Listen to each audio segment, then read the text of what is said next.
oaks whisper at dawn.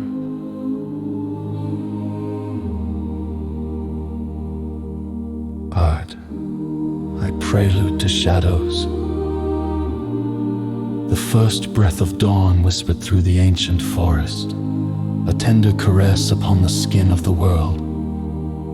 The air trembled with the scent of moss and earth as the sun began its ascent, barely piercing the verdant canopy of leaves above amidst the woodland.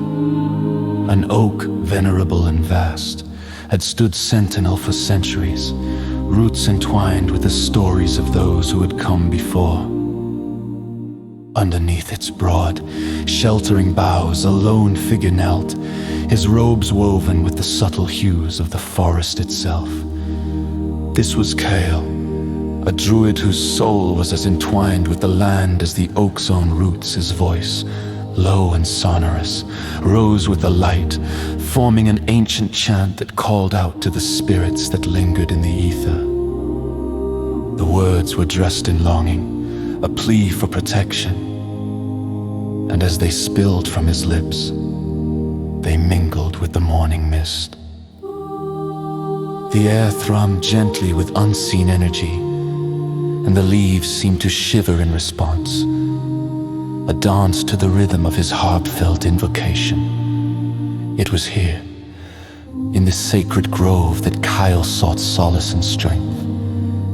For as dawn bled across the horizon, the specter of war loomed near arrows would soon darken the rising sun, carrying with them the fate of clans, the weight of love and duty poised to be tested beneath the swords of men. The languid peace of the morning stood as a stark contrast to the urgency that gripped Kyle's heart. He rose from his knees, his movements fluid and deliberate, embodying the elements that surrounded him. His senses stretched beyond the grove, across the fields where men and women assembled, warriors girded for the battle that was to come. Their faces were etched with resolve, yet behind their eyes lingered shadows of doubt, fear, and the silent question of what lay beyond the clash of steel. Kale moved among them like a gentle wind, his presence a balm and a guide. He spoke to them not of victory or defeat, but of courage, of the ties that bound them to the land and to one another. Let your hearts echo the strength of the oak, he murmured, his voice weaving through the throng like a thread of light. In the shadows of the day ahead, remember this dawn, the promise it bears, the hope it kindles. They nodded, drawing strength from his words, each carrying within them a flicker of the divine light that Kyle had kindled beneath the oak. The sun ascended higher, its rays kissing the earth with a warmth that mirrored the faith kindled in human hearts. As the warriors moved toward the distant horizon, where battle awaited, the forest held its breath, trees standing tall as silent witnesses to the unfolding drama. Kyle remained behind, an anchoring presence, his heart a conduit between earth and sky, human and divine. He watched as the line of warriors gradually diminished, swallowed by the landscape, until only solitude remained.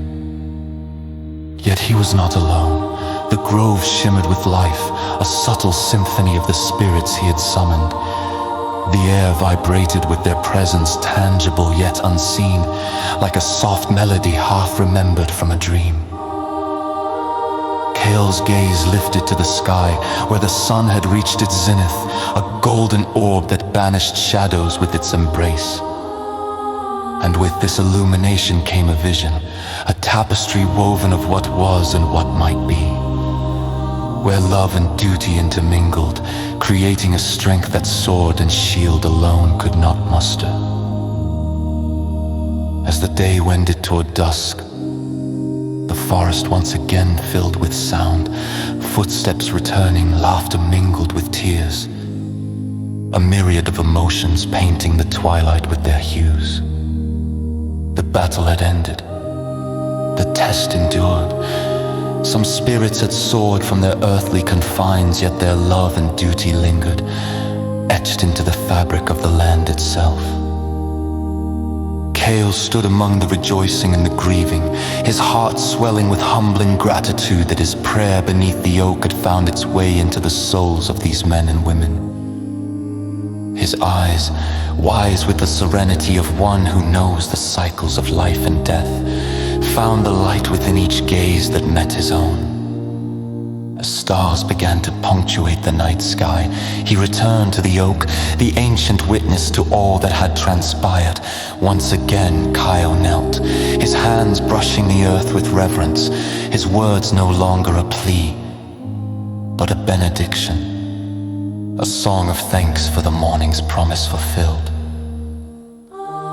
And the oak, its leaves rustling with the echoes of the past and the whispers of the future, stood tall beneath the night sky, a monument to the enduring spirit of hope and renewal, a silent prayer in the heart of the world.